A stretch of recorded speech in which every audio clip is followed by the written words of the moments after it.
সন্দীপ ভাইয়া নামে ভারতের একটা ওয়েব সিরিজ আছে, যেখানে সন্দীপের ইউপিএসসি জীবন নিয়ে ওয়েব সিরিজটা তৈরি করা। তো সেই ওয়েব সিরিজে দেখানো হয় যে সন্দীপ ফেল হয়ে যায়, ইউপিএসসি পরীক্ষায় টিকতে পারে না। তখন সে যখন বাসায় ফেরে, তখন তার বাবা তাকে বলে যে আমরা তোমার জন্য কি করিনি, তোমার জন্য জমি বিক্রি করেছি, লোন নিয়ে তোমার পড়ালেখা করিয়েছি, তাও তুমি তোমার স্বপ্ন পূরণ করতে পারলা না। তখন সন্দীপ কিছুটা রেগে যায় এবং বলে যে স্বপ্নটা কি শুধু আমার একার ছিল? আজ তোমরা এমনভাবে বলছো যেন স্বপ্নটা শুধু আমার একার ছিল, কারণ আমি সফল হতে পারিনি বা ইউপিএসসি পরীক্ষায় টিকে আইএস অফিসার হতে পারিনি, সেই জন্য স্বপ্নটা আজকে শুধু আমার।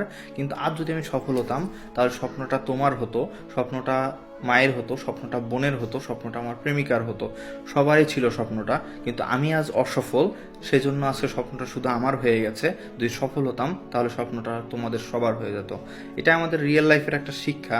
যখন আপনি সফল, তখন আপনি সবার হয়ে যান, আর যখন আপনি অসফল, তখন আপনি শুধু নিজের হয়ে থাকেন, আপনার পাশে দাঁড়ানোর মতো কেউ থাকে না। এটাই বাস্তবতা।